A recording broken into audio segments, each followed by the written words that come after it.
don't maybe not necessarily have to have the book, but yes, we're going to be pretty well following Dr. North's material. There are lots of materials out there to explain Revelations, but his seemed to be an easy, simplified version, so that's what we're going with. He had written he had preached lots of sermons and written some lessons and handouts and made a PowerPoint that you can find on eBible, something or other. We'll get to that in a minute. I've got a resource page. I'll tell you where that's at. But anyway, I took those PowerPoints and revised them because his sermons that he started out with, he only had 5 keys. And in his book, he found 2 more keys. So it's 7 keys. So his online PowerPoints didn't quite match up. So I had to kind of rework that. So that's why this says modified by Watermill Church of Christ Thursday Morning Ladies Bible Class, because I did have to change some things up. Okay, the first thing I want to talk about is his objectives. This is in the part that I'm supposed to be teaching, pages 5 through 13 in the book. His objectives, what he hoped for people to learn from this study. And he wants us, yes, if you don't have a paper at your table, Jamie has them back there, or just ask. No, you got them. You got them, Linda. Okay. Some of you had the schedule. Johnny needs. Some of you picked up the schedule because we handed them all out, so you hopefully still have it, but you may not. Anyway, other thing too is you may want a notebook, a binder to keep your papers in. I happen to do Brookhaven office supplies, and I have binders for 25 cents. So if you're needing a binder, I will bring a bunch because it's nice. We will be referring back to things, so it would be good to keep your papers with you and have them as we study. So, Miss Linda? Yes. If somebody wants a book and they can't afford to get it, I'll make certain they get it. Yes. I mean, we'll have the church help. And I think, Linda, have we handed out all the books that I had? I've got one more. We still have one that hasn't been handed out. I got them from 21st Century Christian. They were 12 something, so $12 would be the appropriate amount to pay for them. And I can order more, so just let us know. Okay, where was I? Oh, in his book, he had objectives. Why he wanted to teach Revelations, or what he wanted people to gain from this study. So we're going to look at that. He has the five major approaches to Revelation. Lots of times people will only have 4. He has 5, and we'll discuss those. And I'm so used to using let me see if I remember how to do that. Nope. It's on. I push. Put your jigger in the computer. Yes, which one? Oh, no, I haven't done that. Okay, I'll just use my mouse. Okay. Do that all the time. All right. Also, he has 7 keys to list and explain the 7 keys used to determine which approach is best. Revelations itself tells a lot about itself, and we need to look at what the book says to help us determine which approach we should use. You know, it's not some fantasy thing or something that strikes our imagination that helps us know what he's saying. It's what the book says about itself. So that's one of the things we'll be looking at, and he wanted to get that across. He also wants us to identify who or what is represented by its major symbols, and it's a book of symbols with lots of picture stuff on it. And tell the basic storyline of Revelation, and express a willingness to be faithful as the early Christians were, and to share in the same hope they did. So, before we go further, the papers that you have this one, which is the schedule sheet, and there may be a few things that will change on that. I think Ruth and I have decided to switch the last 2, and she's going to do the New Jerusalem, and I'll do the ones from today don't have that, right? We handed these out. Julie, So we need one. hopefully you have these, but if you don't have them, I'll make more copies of those. Anybody else need one? I got a bunch of copies here if anybody needs one. Julie, Tammy has them back there. Okay. Oh, and I brought pencils. Did anyone need a writing utensil? Okay, well, I thought you might, but anyway, they're still over there. So the first thing on your question sheet, questions for class introduction, pages 5 through 13. What do you hope to gain from the study of Revelation? So this was what Dr. North hoped his students would gain from what he was presenting. So I'd like for you to just take a minute and write down, what do you want to get out of studying Revelation? I mean, you may have not thought about it, but I think most of you would have, or you wouldn't have come. There's some reason that you were interested in studying Revelation. And what is it? So you don't have to say it out loud, but you need to think about, what do I really want to learn out of this study? Can I say it out loud? You may. I have sat in classes over my 87 years for a long time, and this is the first time I've ever really been able to understand any of it. Wow. And that's what I want to do, is understand more of Revelation. I've been reading it, but I just skimmed through it real fast to get my Bible reading done. Well, it's kind of the way I felt about it. I really haven't, this was beyond my comprehension, but after studying this, I'm excited about it too. I think for me, besides what Virginia said, that's one book you kind of fear Yeah, because you don't understand it. it, and so after this And there are class, I some- want not to fear it. There are some scary things in there too. I was going to say that I've been taught two ways in the book of Revelation. Early in my life, I was taught that it was the Catholic Church and the Pope, and the figure 666 was in his hat. Oh, yeah. Well, that's not accurate, really, according to Dr. North, and I really believe he's hit it all. I think and there's a couple things that I'm wondering about, but I think it's a wonderful book, and we can learn a lot from it. When I was in the workforce, cashier, I don't know how many times the purchase came up to 666. I'd have a customer, like 99% of the time, buy something else. So even though people may not be religious or whatever, they have generally heard of the 666 and think that's a bad thing. So we'll find out why. I would like to understand what we as Christians are to do with the information once we understand a little more about it, and then also to gain more knowledge of who God is, what his character is, and promises that are there. Those are all wonderful, and I put down,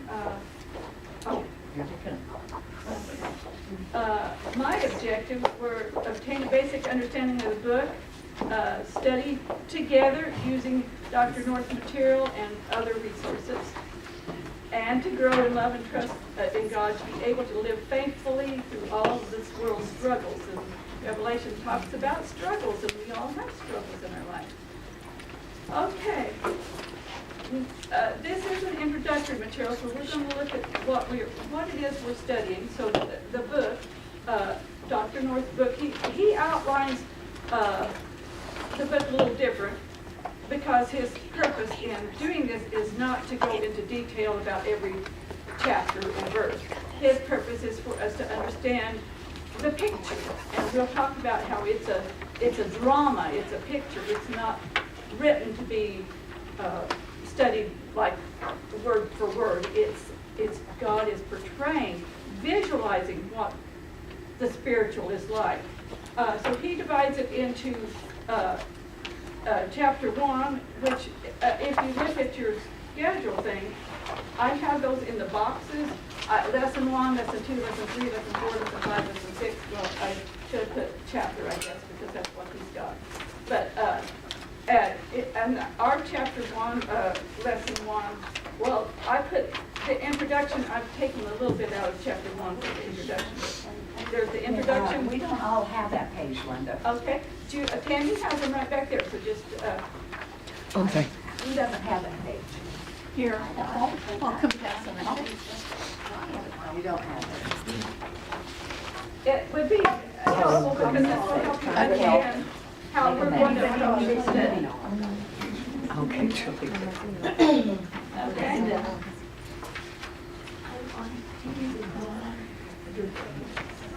This is, Dr. Northwood outlining it. Now, the next thing we're going to do is look at our resource page, which is this one. This is other ways. Yeah. There are lots of different ways to organize a study of Revelation, and my study in this, and I think yours too, I mean, we're going to pretty well stick to this, but there'll be questions you have that maybe he doesn't address, and maybe you want to study out on your own. So this is a sheet that would give you places to go.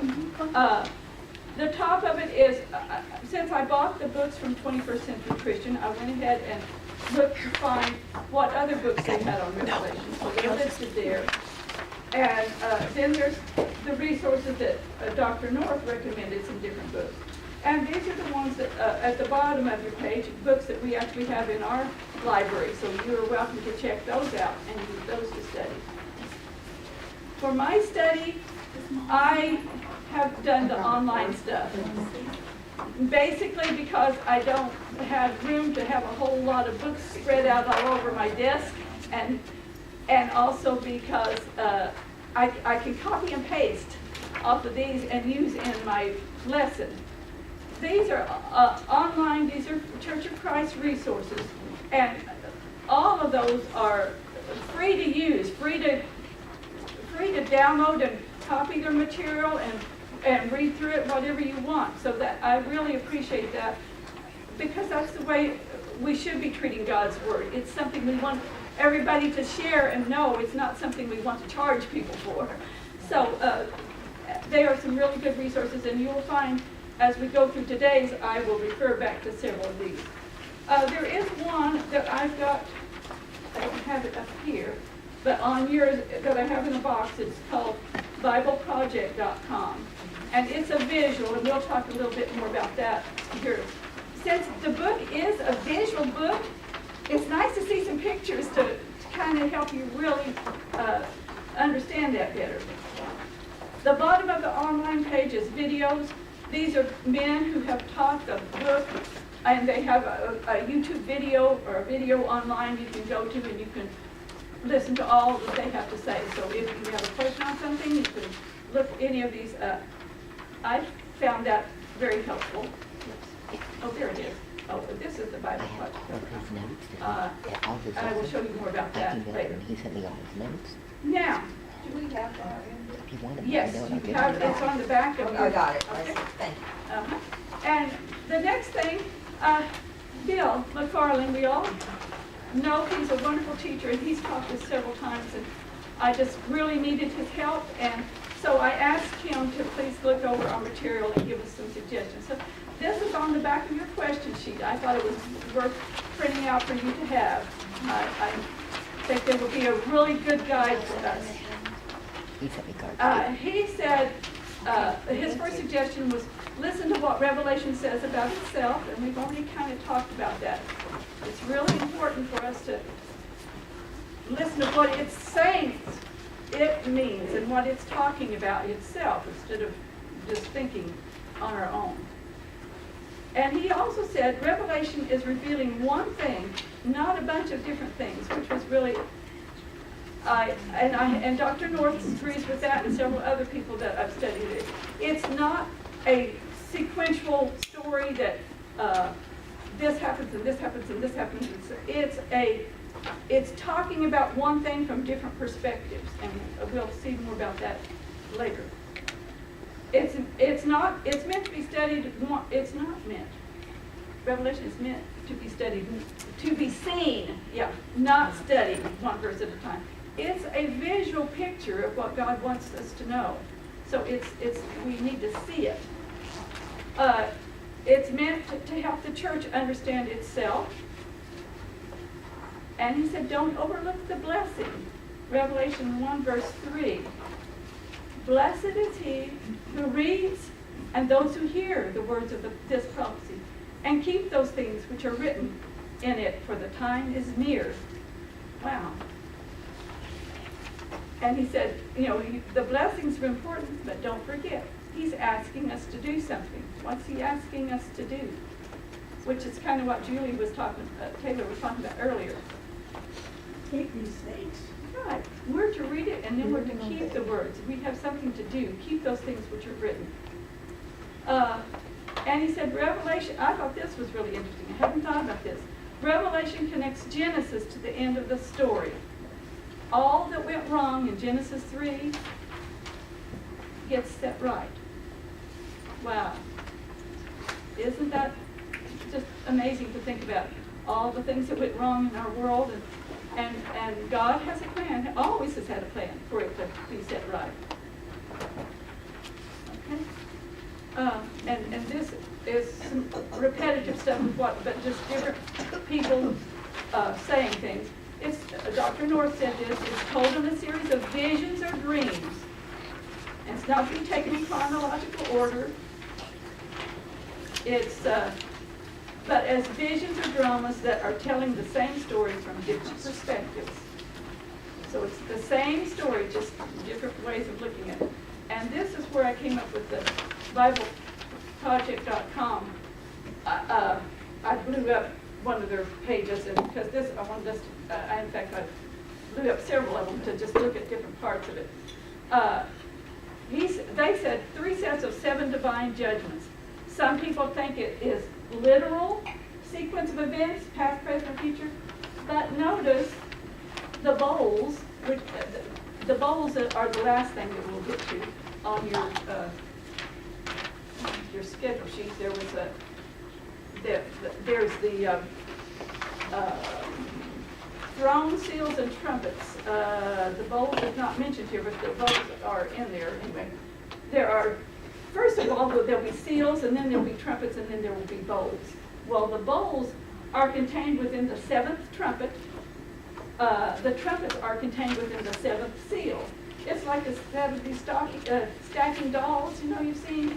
They're one inside the other. So it's the period. It's different perspectives of the same story. Hopefully I explained that so it makes sense. And this was another person's way of saying it. This is Kaufman, James Burton Kaufman's commentary. He noted similarities and repetitions that are noted by commentators. The similarity in the 7 seals, the 7 trumpets, and he called them 7 vials. It depends upon which version. I think the old King James was vials instead of bowls. In all of them, heaven is opened and a preliminary vision before each series starts. In each of them, the first 4 are especially to do with the present or the natural world, and the last 3 are more about the future or the spiritual world. Are we talking about chapters here? No, he's talking about the seals and the trumpets and the seals, okay. Each of those 7, the first 4 of the seals, the first 4 of the trumpets, the first 4 of the vials are more about natural things, earthly things, and the last 3 of each one of those sets is more about spiritual, is the way he put it.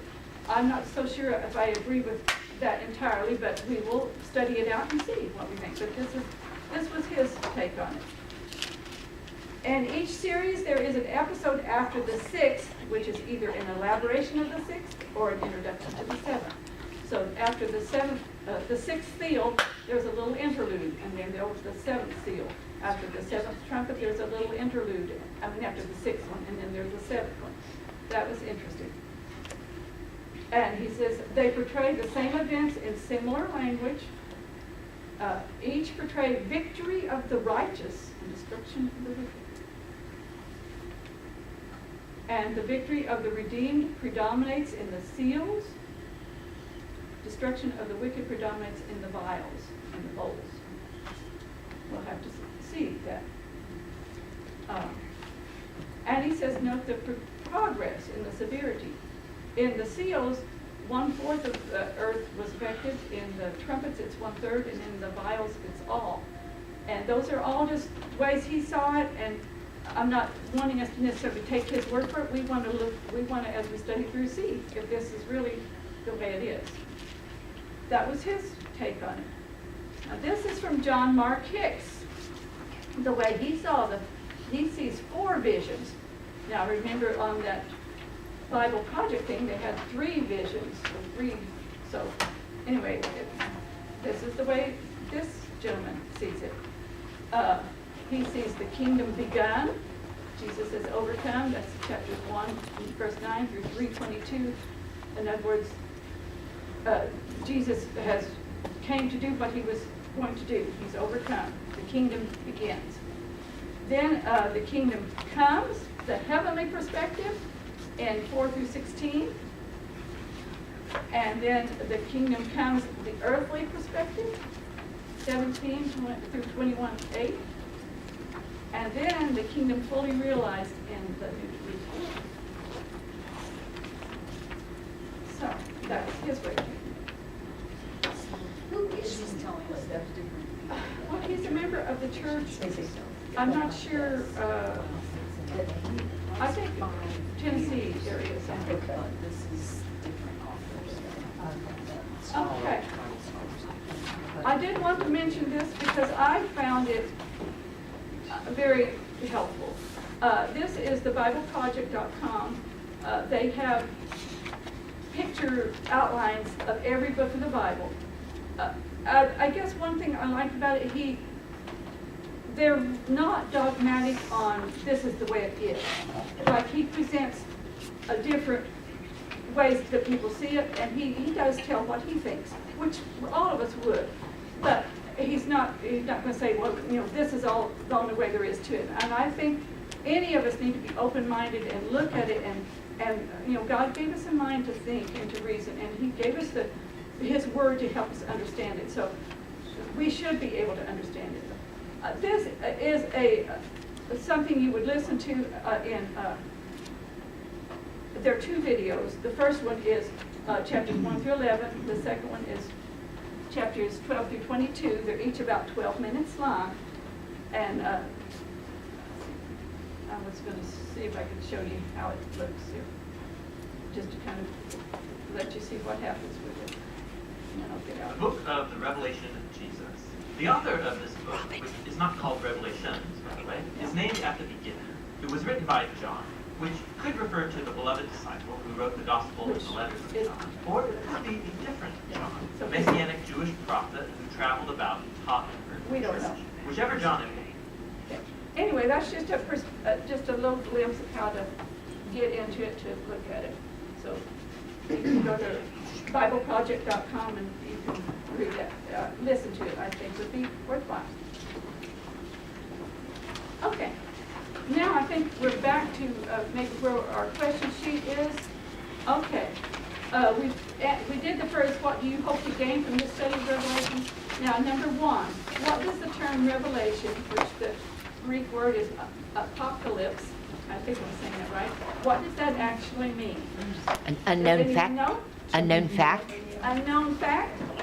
Making known? Uncovering? Unveiling. Unveiling? Okay. Revelation 1 verse 1 says, this is the revelation, apocalypse. Strong's lexicon was one I went to. You can get the definition in lots of places. An unveiling, uncovering, or revealing. It's an unveiling, uncovering, or revealing. Revealing is probably the key word I will focus on. Jesus is revealing, not hiding. It's not some mysterious thing that we can't know. He's trying to reveal to us God's plan for his people in order to comfort those who will see and hear the message. And I took that from Emory Hills Church of Christ. They have an adult Bible study on Revelation. Their material was there, and I thought that was worth it. More papers. Need More more of paper. the- Another copy, another set, yes ma'am. yeah, I think we have.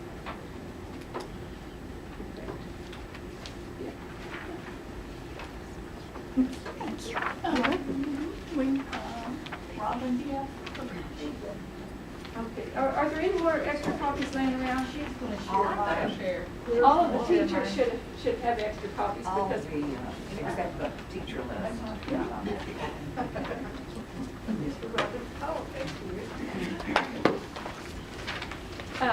And Robbie, did you get it?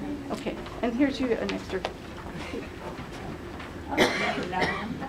Any more, anybody else? Okay, so, the answer to that question, what does revelation, actually mean? Revealing would be, one word that you could put down, or uncovering or unveiling. Okay, this comes from John Mark Hicks on his apocalyptic literature, revealing literature. What does that mean? Well, it uses, it's a picture form. It uses symbols and drama to convey its message from different areas. The symbols and the pictures are from that area, from that era, that culture, and the canonical would be biblical. One must understand the symbols to get the intended meaning. So it's a revealing, but if you don't know what the symbols mean, it's not going to be revealed to you very well. So you need to know those. The apocalyptic literature assumes the transcendent sovereignty of God, the conflict between the kingdom of God and the kingdom of Satan, which the people of God experience oppression, and the ultimate triumph of the kingdom of God in the world, when the will of God is done on earth as it is in heaven. Oh, and he stated, which Dr. North and Bill both stated to me, we must read it with first century glasses. So we have to kind of back up and put ourselves in their shoes and think how they would have understood this. And this was on the Bible Project, his apocalypse, symbolic visions that reveal heavenly perspective on history in light of its final outcome, is what he said. It's a type of Jewish literature, okay? And we will talk about some Old Testament books, which we've just finished studying Old Testament, so we'll see how much some of you remember about that. Now, this at the bottom, I'm not so sure I agree with all of that. A symbolic vision for every generation of the church. It reveals history's pattern and God's promise. We'll see if we agree with what he says there. That's what he said. Okay, why would God have a need to send this revealing symbolic message to his people? What was going on that would have caused them to need this? Persecution. Okay. Yes. The seven churches needed encouragement, comfort, and hope in face of persecution. And they also needed the call to radical discipleship that refuses to make peace with the surrounding culture for the sake of respectability and economic benefits. So, those are things that we face right now. Not the persecution so much in America, but we do have the need for, standing firm on what's right and true and good in the face of respectability and economic benefit. I'm just going to have to say that we say that here in America, but persecution of Christians is worldwide, and it's ugly, and there is persecution here. We just are not as aware of it because it's a more subtle form of persecution. You can't have, now they took the Bible out of the classrooms. They took prayer out of the classrooms. So there's a lot of things that are very subtle, but we're not paying as close attention to them as we need to be. And that's another reason why we need these visual spiritual pictures that he's giving us. Yes. Very good. Okay. Your next question was what other Bible books contain apocalyptic writings, and in general, there's four apocalyptic writings in the Bible: Daniel, Ezekiel, Zechariah, and Revelation. So besides Revelation, we have Daniel, and Ezekiel, and Zechariah. Don't you think that we see some apocalyptic parts in Isaiah as well? I think so too. I think there's a lot more than just, these four books are more the gist of the whole book. But, I mean, Daniel has things that aren't apocalyptic too, but it has a lot of them. Okay, and this was from Park Hill Church. Daniel and Ezekiel, who can tell me about what, without reading, or you can read it, but what do you remember about Daniel and Ezekiel when we studied the Old Testament? What was going on with the children, with God's people? They were in that- captivity to the Babylonians. Yes, they were in captivity to the Babylonians. The city of Jerusalem was completely destroyed. They were all taken away, left the poorest to the people and the broken down places to live. So, yeah, that was a really hard time. And you know, it's interesting because when we go back to there were some Jews that were left Yeah. in Jerusalem. And this is where the conflict between, we read about the Samaritan woman and Jesus at the well. Yeah. There were Samaritans left Yeah. in Jerusalem Yeah. as well. Yeah, that is true. And that was a time of despair, and they needed comfort and assurance. And Zechariah, we didn't actually study him in our Old Testament. We may have mentioned him, but we didn't study the book. It was written during the time of the Persians, which was just right after the Babylonians. And again, that was the time frame that they came back. They had opportunity to come back to Jerusalem. But then when they got back there, what was it like? It was very bad. Yeah. And there were people surrounding there who didn't want them Did there, not want that them tried back, to yeah. hinder them rebuilding the city and those things. And then Revelation is likewise written to enlighten and encourage the saints of a different era during their hardship and give assurance that God will ultimately bring victory to them and eternal judgment and destruction to the unrighteous. Linda, one thing that's interesting about Daniel and Ezekiel, Daniel was prophet to the city of Babylon under Nebuchadnezzar, and Ezekiel, he was the city prophet, and Ezekiel was the country prophet to the people. Okay. Okay, what does it all mean? It is a revealing of God's message to the churches. It is written in the form of visions and symbols. It depicts a drama about the conflict of God and Satan and God's victory. It is repeated from different perspectives. But how do we know what it all means? That's where we come up with the approaches that we're going to start on. And I put down here at the bottom, Dr. North has the 5, which is what you're going to be putting on your paper here in a minute. But most people gave the 4, and they could be. You could make it a lot more than 4 or 5 because there are different versions of each one. The first one is the preterist. I worked on saying that word. It's about the past during the time of the Roman persecution. That view, some people take it that that's completely all it is. Revelation is completely about the past. There's nothing in it in the future, nothing for anybody else. It's all past. Some people find out from Dr. North, some people think it was Jerusalem, some people think it was Rome destruction, but we'll talk about that. Some people think it's historical, is a panoramic view of the church throughout history, and that's probably, like Ruth was saying, back years ago, there was a lot of talk that it was the Catholic Church was involved in one of the feasts or whatever. Or different, and we'll talk about this more maybe on my next slide. Is this in the introduction? This part, this I came out of someplace else, but yes, the approaches. The approaches start in chapter 1.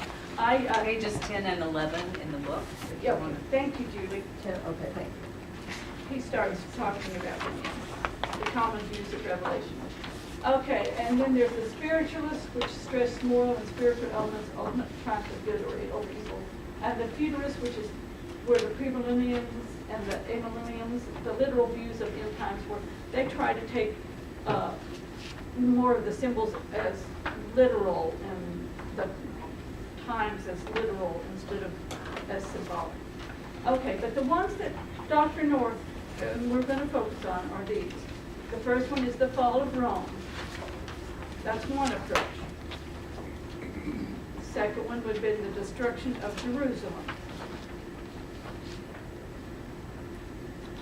The third one is foretells world history. So you see that's the historical, and the first two were the preterists. Fill in the blank. And the principles are philosophies which would go along with the spiritualist. Uh-huh.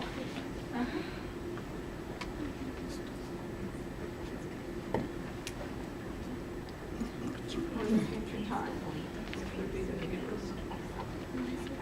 And we're going to look at each of those today, and then next week, Sue will be doing the 7 keys, and then the next week, Virginia will be doing the matching them up. She's going to take the 7 keys that Sue presents to us and match them up with these 5 approaches and see which one of those fits the keys better. Okay, so the fall of Rome. This view says the book of Revelation was written to Christians late in the 1st century to deal with the coming persecution by the Roman Empire. And I didn't go into, that's basically about all he said on it too. He did say these were the people who have that view. J.W. Roberts, I don't know, Homer Haley, I've heard of him, but the other fellow I hadn't heard of. There are lots of other resources, but I could have been stuck looking for those for still. There, anyway, the fall of Rome would be one way of understanding what Revelation is talking about. Or the destruction of Jerusalem, which views the book with, and so this comes back to when the book was written. People who have this view of, this preterist view of the past, view the book of Revelations as being written about 65 A.D., just before the fall of Jerusalem in 70 A.D., to warn Christians in Jerusalem. While most everybody from any biblical study think that Revelation was written more like 95 A.D., so it wouldn't fit that because of that to start with, but there are people who think it was written earlier. I was going to say, we're in, if anybody wants to know where we are in the book, it's 10, 11, and 12. Uh-huh. Thank you. Question, and we probably don't have an answer, but maybe we can get one. How long was it before the Roman Empire fell? It's going to be quite a while. It's going to be 200 or 300 years. You think it was that long? 300 and something A.D. 425 A.D. is when it fell.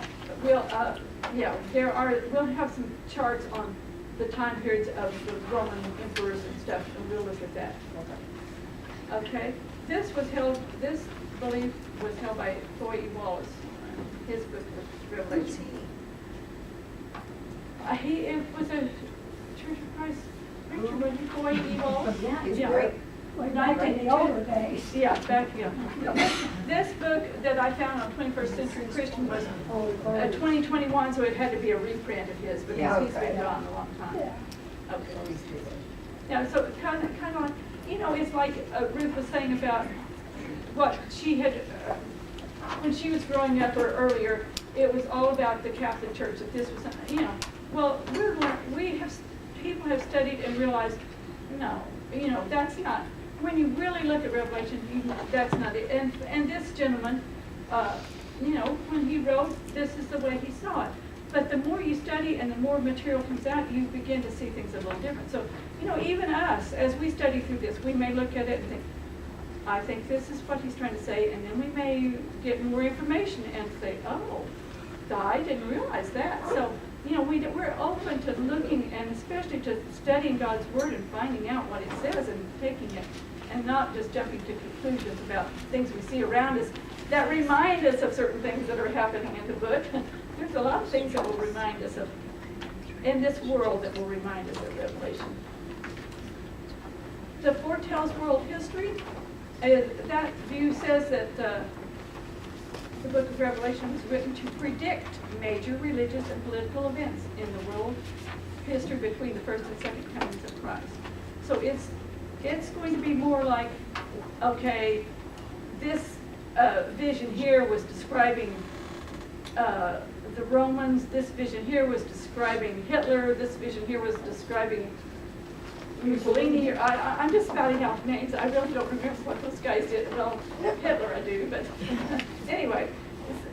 But you can't, you know, that's what they would say. And there's no way in Revelations for you to say that because things, you know, it doesn't say those people. And the commentaries that do this are John T. Hines and Albert Barnes. And I don't know what church affiliation they have. Well, and again, the dates on them are not this. That's the last There's a copy that was 1937. or print that had been I made. think I have that Barnes one, it's hard to believe. Yeah. Little tiny print. And the principles view says that the book is not about specific events at all, but rather a general cycle of events that repeats. Wherever Christ is preached, opposition will follow. And to a certain extent, I think we'll all agree on that to a certain extent. But as we study, and as we study especially Dr. North's view, we'll find out that it's more than that. I mean, the whole Bible, the principles that were written to Noah, you know, or David, or any of those Old Testament people, the principles still apply, any of them. So we're sure that the principles of Revelation apply, even if there are other meanings that we'll find out. This was by Burton Kaufman's and W. Hendrickson, More Than Conquerors. Okay. The future time view, Revelation is focused on events near the end of the world. So they're like nothing's happened yet. It's all going to. The first 3 chapters maybe have already happened because that was written to that was where the 7 churches we wrote to them. But the rapture, Armageddon, Christ's return, 1,000 years, and Jerusalem are all still in the future. And the word rapture is not even in there. So, you know, but That's a made up. yes. Well, the word's not made up, but the meaning of it is Yeah, made up. yeah. And this is held by Hal Lindsey and Robert Shank commentaries that do that. This is the view taken by the people who believe in the rapture. Billy Graham, David Jeremiah, John MacArthur. I just put those were some names that you would know. The Left Behind series of books that was so popular by Tim LaHaye and Jerry B. Jenkins take this approach. Linda, Robert Shank Uh-huh. was one of Kenneth's professors at Oklahoma Christian. Oh, and he had this view. Okay, well, see, that's what I'm saying about being open. We all have, you know, you need to think about Well, what you're reading and not take one person's word for it, you know. And I think it's worth studying because how can you need to know so you can debate that in an honest and open way, so you can draw a conclusion. So you can know for sure Exactly. what you believe on. Jan will be teaching that very lesson on the millennium. And then in the New Testament where it talks about one will be left and the other taken, Mm-hmm. one will And be, Matthew? yeah, while 2 are out doing Yeah. something, one will be Yeah. taken and the other left there. And so So that there, that's where the rapture you part start comes to from. feel like, okay, well, there must be a rapture sometime. Yeah, they use that scripture for that. Yeah, and there is Dr. North has a lesson on that prophecies in Matthew, and if we get through with the book and we want to go into that in more details, we can do that. So, which of these views is most likely the one Christ intended? That's what we're looking for. What view did Christ intend for the Christians who first received this book? What was he trying to say? You know, which one of these things was he saying, this or this? In order to answer this question, we need to learn some things the book of Revelation says about itself, which is where these 7 keys that Sue will present next week will come in. And I just have them listed here, and you don't have, you will list them on your next sheet that you get. So they are, that Revelation is written in symbols. It will shortly come to pass. It was given to comfort persecuted Christians. It identifies the dragon and the beast. The dragon specifically, it tells you right in the book who he is. The beast and the harlot, it gives you clues. Identifies the 1,260 days, which is 3.5 years or 42 months, or those were all interchangeable. And it identifies the kingdom. So, for your next class, your assignment is to read or reread the introduction and the first half of lesson 5. So that's lesson 1. That's pages 5 through 25. Be familiar with these 5 approaches that we've talked about. And be ready to discuss with Sue the 7 keys that she's going to come up with unlocking Revelation. I have one more thing I want to leave you with, because this is what struck me as I studied this. And Bill also pointed out the key verse. The key verse he said, and I know I said some other commentators said this too, but I forget which ones. Revelation 17 verse 14. These will make war with the Lamb, and the Lamb will overcome them. For he is Lord of lords and King of kings, and those who are with him are called, chosen, and faithful. And the picture from the BibleProject.com, it's not the scary, mean fighters that are out to conquer the world. It's the quiet, humble people who are following the slain Lamb who's crowned king. And the picture, you know, he's still slain. He was killed. You know, he is dead, but he's alive again. It's the people who are willing to quietly, humbly follow him and willing to die like he did that are going to be the overcomers. It's not the world powers, the economic pressure, the whatever evil things that are out there that are so scary, and so we can cause us to be worried and very concerned and upset. That's not it. Just keep on following the Lamb. That's what we have to do, and that's the point. That's a beautiful verse, really. Isn't it? Just, I don't know, and just that picture of, you think of Jesus in heaven, but you don't think about, he gave up his divinity to become human. My understanding, he's human and divine at the same time, but he's still that human person who was willing to give everything up for us, and we need to be like him. So, anyway, yes, ma'am. I think we have to remember that everyone is called. God is calling everyone. Right. He's calling us. We have to respond. Yes. One of my favorite songs that we sing is that song, My God and I. Just when I sing that song, I can picture Jesus and I walking through the fields of flowers. And My mother used to have a sign. She said, keep on keeping on. And that's exactly what he's telling us.